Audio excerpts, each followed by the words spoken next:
I am Dr. S.N. Narasingan, Vice President of the World Hypertension League. எதுக்கு world hypertension league நீங்க யோசனை பண்ணுவீங்க? World hypertension லீக்ன்றது ஒரு பெரிய ஆர்கனைசேஷன். அதுக்கு கீழே நேர்லி 100 சொசைட்டிஸ் இருக்குது டிஃபரெண்ட் கண்ட்ரீஸ்ல.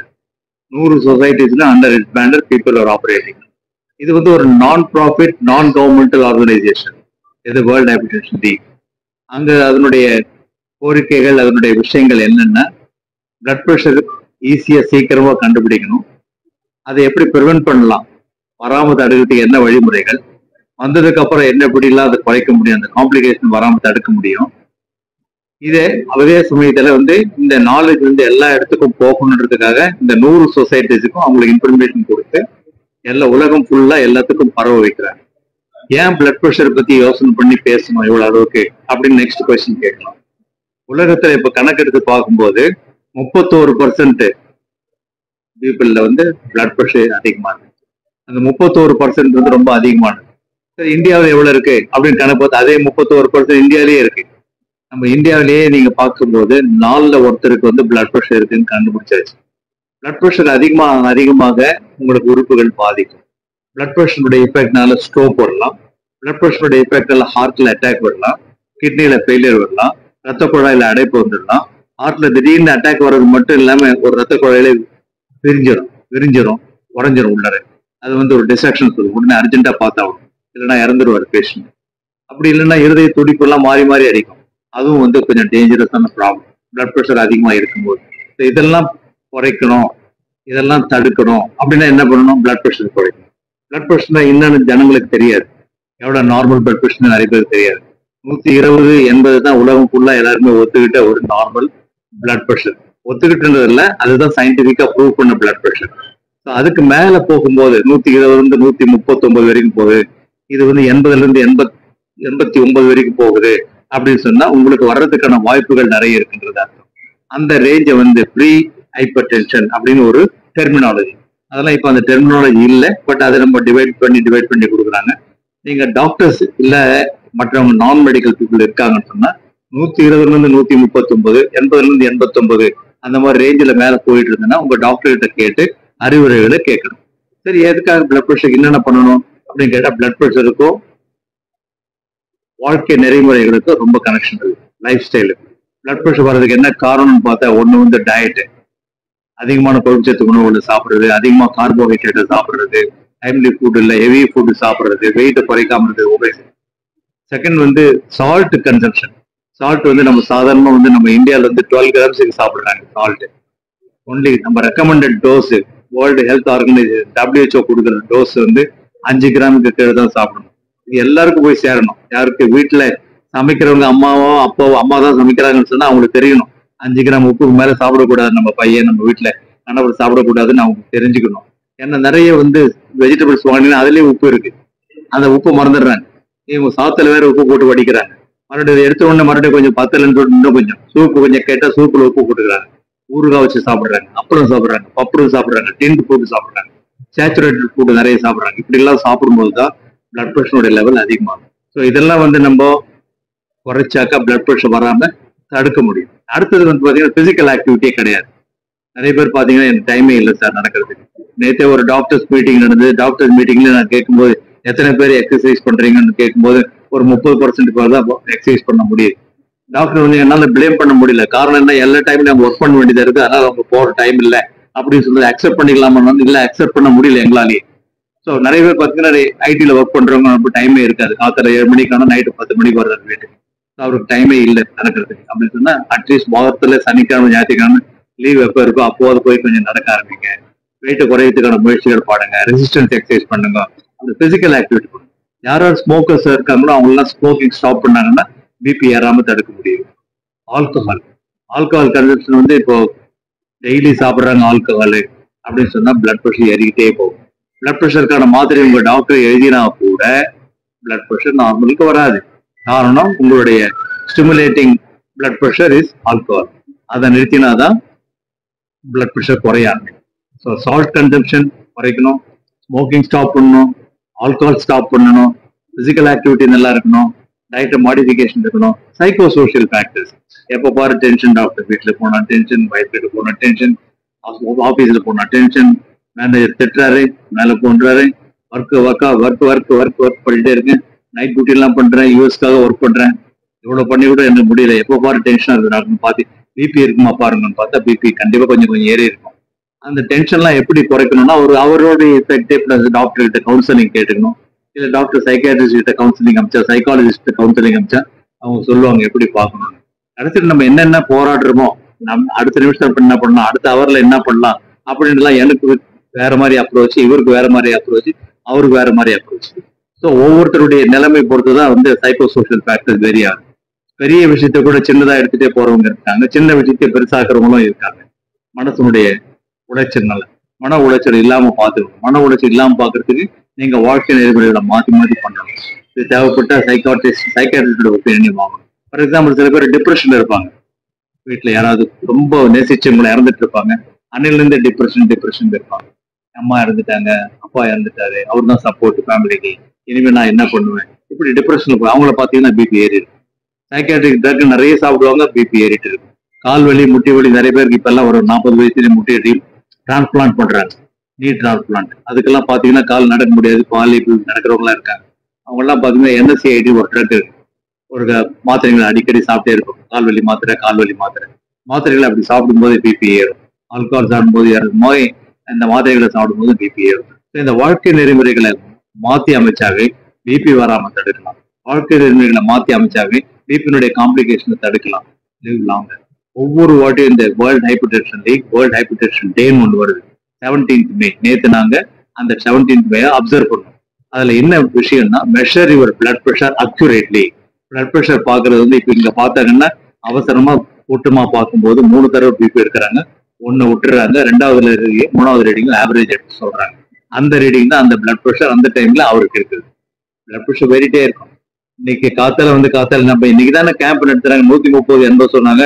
இன்னைக்கு சாயங்காலம் டாக்டர் நீங்க 169 சொல்றீங்க, என்ன டாக்டர் இது அப்படின்னு கேட்டா, ஆமா மாறும், minute to minute, hour to hour, morning evening நைட்ல குறையணும். எல்லாருக்கும் பிபி குறையாம ஏறிந்துன்னா அதனால ஹார்ட் அட்டாக். இந்த மாதிரி நிறைய இருக்கு. It is variable thing. அதை வச்சு நீங்க அந்த டாக்டர் தப்பு பண்ணிட்டாங்க, நம்ம கேம்ப்ல தப்பு பண்ணிட்டாங்க அப்படிலாம் நினைக்க கூடாது.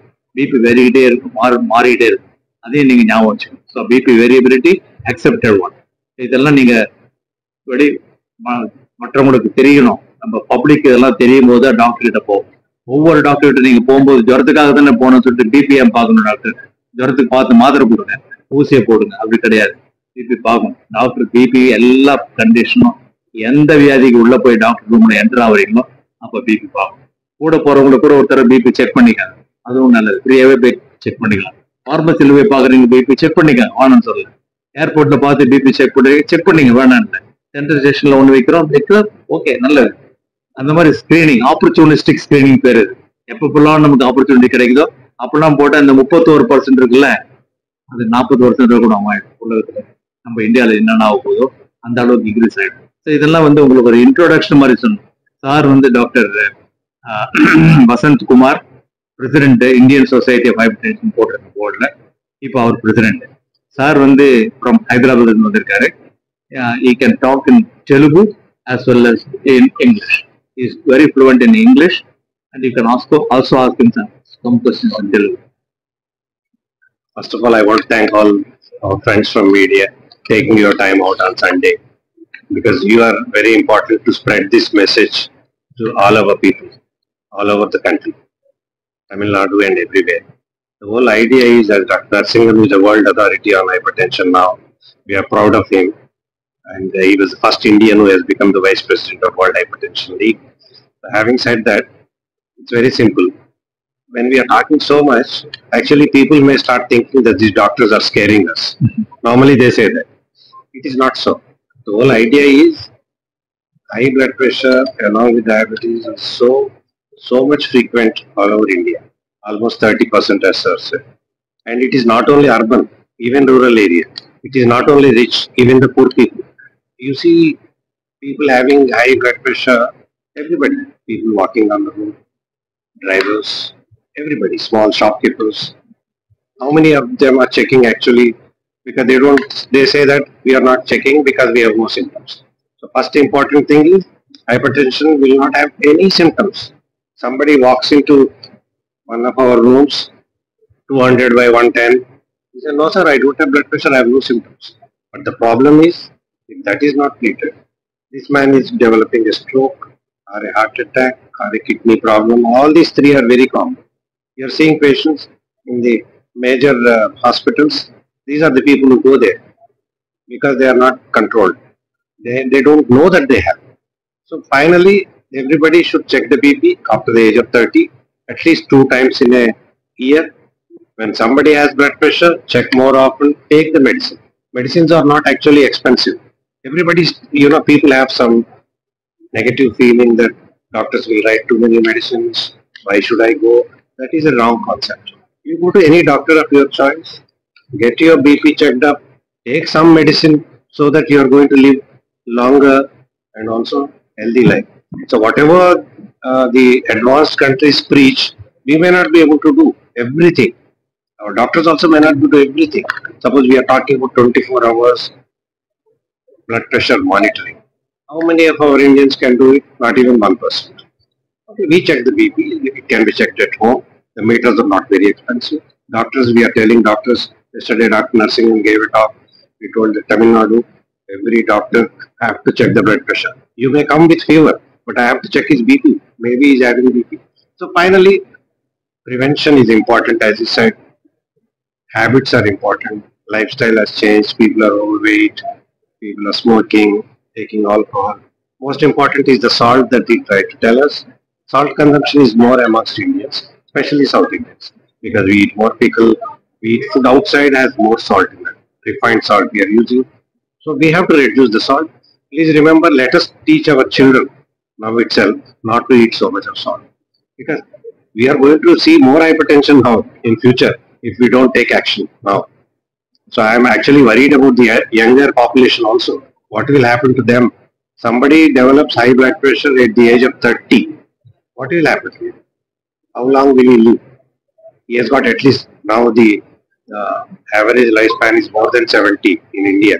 So he's got another 40 years of active life. To make that happen, they have to check the BP. Younger people, whoever you're a software guy or a bus driver, please check the BP, take the medicines required, live longer, live happily. That is the whole aim that today we are talking to you, and thank you for giving your time for us. Thank you. Thank you. Population லெவல்ல போய் பேசி பண்ணணும்னு சொன்னா எல்லா டாக்டராலையும் முடியாது. என்னால என்னுடைய கிளினிக்கு பக்கத்துல வீடு பக்கத்துல இந்த மாதிரி ஒரு கேம்ப் கண்டக்ட் பண்ணி அப்போ ஸ்ப்ரெட் பண்ண முடியும். இவராலே அதான் பண்ண முடியும், இவரால அதையும் பண்ண முடியும். அசோசியேஷன் வழியா பண்ணா இவ்வளவு பேர் வருவாங்க, கூப்பிட்டு பேசும். அது எப்ப நடக்கும்? ஒன்ஸ் ஏ இயர் நடக்கும், ஒன்ஸ் இன் 6 months. இது போதுமா? போதாது. சாதாரண மனுஷனுக்கு பணம் கிடையாது வாங்குறதுக்கு, மாத்திரை எழுதி கொடுத்தாங்க. அதே சமயத்துல டயட்டை கண்ட்ரோல் பண்ணுங்கன்னு சொன்னா அதை கண்ட்ரோல் பண்றதுக்கு அவங்களால முடியும். ஆனா மாத்திரை வாங்க பைசா கிடையாது. இந்த வியாதி பிளட் ப்ரெஷர் அதிகமா இருக்குது அப்படின்னு சொல்ற அந்த வியாதி இருப்பாருங்க, ரொம்ப சிம்பிள். கொஞ்சம் தான் மாத்திரைகள், நிறைய கிடையாது. அதில் வச்சு ஈஸியா மாத்திரைகள் கொடுத்து கண்டிப்பா கண்ட்ரோல் கொண்டு வர முடியும். சேஃப் ட்ரக்ஸ், எஃபெக்டிவ் ட்ரக்ஸ் வருது. இதெல்லாம் கொடுத்து எழுதி டாக்டர் தர்றாங்க, 1 2 3 4 மாத்திரை தர்றாங்கன்னா பேஷண்ட்டுக்கு பேர்டன் ஆயிடும். சில பேர் சாப்பிட முடியாது, சில பேர் வாங்க முடியாது, வீட்டுல பிரச்சனை, ஃபேமிலியில நிறைய செலவாயிட்டு இருக்கும். இதுக்கும் செலவு பண்ண முடியாது. அதுவும் வயசானா 65க்கு மேல ஆயிடுச்சுன்னா அவருக்கு இந்த ஒன்றும் வாய்ஸே கிடையாது, வீட்டுல வாய்ஸே கிடையாது, அவருக்கு ஒன்றும் வாங்கி கொடுக்க மாட்டாங்க. அதெல்லாம் போக்கணுன்றதுக்காக தமிழ்நாடு கவர்மெண்ட் மக்களை தேடி மருத்துவம் அப்படின்னு ஒரு கான்செப்ட் கொண்டு வந்து அதை பரப்பிக்கிட்டு இருக்காங்கன்னும் போது எங்களுக்குலாம் ரொம்ப சந்தோஷமா இருக்கு. காரணம், யாராருக்கு பிளட் ப்ரெஷர் இருக்கோன்னு அங்கேயே போய் செக் பண்றாங்க, சுகர் அங்கேயே செக் பண்றாங்க. ஏற்கனவே சாப்பிட்றீங்களா, அந்த மாதிரி கொடுங்க, இந்த மாதிரி வச்சுக்கோ, இனிமே இதை சாப்பிடுங்க. அந்த மாத்திரைகளை அவங்க டோர் ஸ்டெப்ல போய் கொடுக்குறாங்க. பிளட் ப்ரெஷருக்கு, சுகருக்கு அது கொடுக்கும்போது ஜனங்க ரொம்ப நல்லா கண்ட்ரோலையும் கொண்டு வர்றாங்க. அந்த மாதிரி பேஷண்ட் பார்த்துட்டு மறுபடியும் திருப்பி எங்கிட்ட வரும்போது நான் என்கரேஜ் பண்றேன், அவங்க கொடுத்தது அப்படியே சாப்பிடுங்க, நிறுத்தாதீங்க, ப்ரெஷர் ஏறக்குறைய கண்ட்ரோல்ல வந்திருக்கு, பயப்பட வேண்டியதில்லை.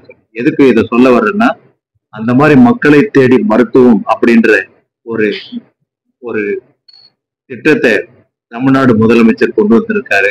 தமிழ்நாட்டில் அதை இம்ப்ளிமெண்ட் பண்றாங்கன்னா மற்ற ஸ்டேட் இன் அவர் கண்ட்ரி எல்லாரும் அந்த மாதிரி பண்ணணும். அந்த மாதிரி பண்ணாங்கன்னா ஒரு அளவுக்கு நம்ம ரத்த கொதிப்பை கட்டுப்படுத்த முடியுன்றது என்னுடைய தாழ்வான வேண்டுகோள். தேங்க்யூ.